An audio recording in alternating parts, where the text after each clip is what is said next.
Welcome back to another episode of Clothing Brief. This is where we bring you the latest news in our industry headlines, and we're just going to dive right in with New York Fashion Week. There's a little rumbling going on out there. Well, when we talk to designers throughout the United States, it's kind of a constant drumbeat where they invest a lot of time, certainly a lot of money designing collections.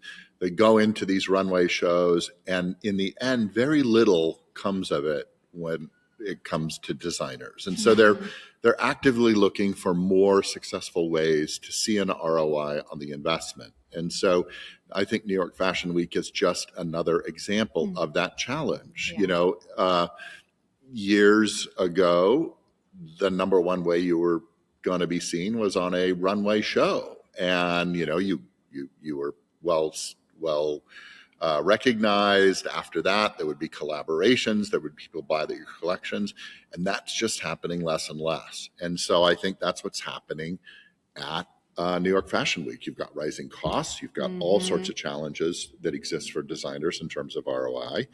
I think it's going to transition. I think as we're discussing, the same thing happening regionally, where it's okay to have a fashion show to showcase collections, but there needs to be some real focus on alternative revenue sources for designers, a marketplace, Right. pop-ups. That's happening in another story that we're talking about this week in terms of unique strategies to take emerging designers and collaborations and do pop-ups. So I think there's a lot of alternatives to the traditional runway show. Yeah, that makes a lot of sense. We've had a lot of conversations in our longer format podcast, Clothing Culture podcast, where we've talked about retail landscape really shifting, and the model in which they've been using to acquire brands that are on the floors has gotten a little stale, and a lot of times retailers have not been taking a chance on those new uprising designers. So it will be nice to see some evolution come to the landscape. Yeah, and we're seeing that internationally, this whole challenge with emerging designers, how to showcase more of them, how to create more opportunities for them to see revenue. Yeah. A notable designer that was featured in New York Fashion Week also got some accolades. Michael Kors celebrated 45 years in fashion. For sure. He's got this amazing history. What a lot of people don't realize is that this guy was a designer from 5 years old. He redesigned his mother's wedding dress at 5 years old. Talk about child labor. Yeah, no kidding. He changed his name even at 5 years old. He was originally Carl Anderson Jr., and he changed it to Michael David at 5. So there was this entrepreneur at heart from a crazy early age. And a lot of these stories are kind of like, oh, these are things to reinforce the designer. But it was really true. There's a lot of history on that. He, like most designers, he went through good times and bad times. In the 90s, he nearly didn't make it.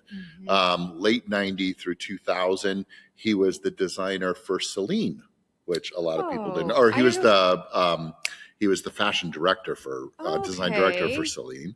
And then a lot of people give the breakout credit for him in 2004 when he was the judge on Project Runway. Right. A lot of designers kind of got some notability in there, but he really leveraged that and blew up to 2011, where he launched his IPO, one of the most successful IPOs in fashion history, created this unbelievable mega company.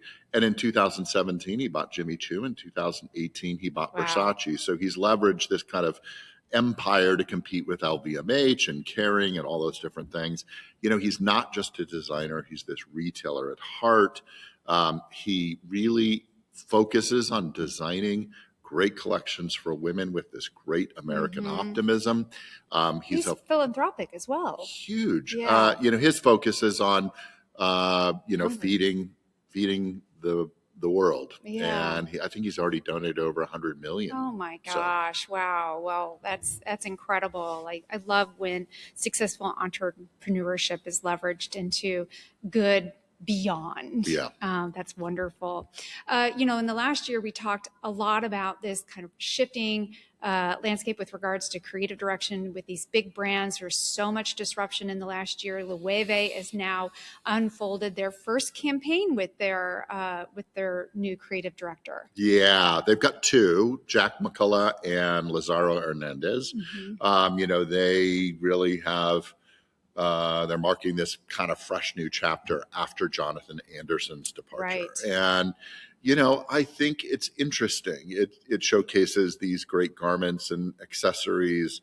It's a spring, summer, obviously 2026 very release. Bright. Yeah. You get lots of wet hair. Yeah. You get this real feeling of outside and performance with this campaign. So I think it's an exciting splash of newness, and we're going to see what the customer has to say about it. Yeah. For sure. Yeah, absolutely. It's always fun to see evolution and what comes of it. Let's talk a little bit about J.Crew, this legacy company, leveraging scarcity. This is something that we've been talking to several brands about. Yeah, and they're also leveraging collabs in this whole thing. They've done this whole roll neck remix. It's so weird to see these things come back in fashion again, but these roll neck kind of styles, and they're collaborating with emerging designers that were at New York Fashion Week. And I think that's great. There's a long list of them. Colleen Estrada, Ekhouse Latta, Patrick Taylor, Tana Fletcher, Buki, New York City. And they've relaunched them in a unique way. They haven't kind of rolled them into the stores, the traditional kind of layout that you would expect for a retailer like this. They've kind of opened little pop-ups in Soho and online, which reinforces this kind of feeling of scarcity. They're, rethinking this 38-year-old's wardrobe staple. They've got kind of a retail level of $98 to $118, and then they got this whole remix versions at about $180. And I think it's a very interesting approach, and I really, I think it's great that retailers are now collaborating with these emerging designers and giving them an opportunity for success. Yeah, I think it's great. I feel like they struggled for a while, kind of feeling like they were, they've always been this kind of classic brand. Yeah. And I feel like they didn't really see a lot of change for a while. And I'm glad to see them not just try something a little bit new, but like really, really going for strategies that consumers are really looking for today. Agreed. Yeah. Okay, so we've had also a lot of conversations about tariffs. We've been, dying to see improvement with the tariffs out of India because it's the home of wonderful, wonderful production. We have 2 offices in India. That's how much we believe in what they're doing there. And so what's the update here? Well, shockingly, the news that came out this week across all the news outlets is Americans are paying the tariffs. What a crazy shock.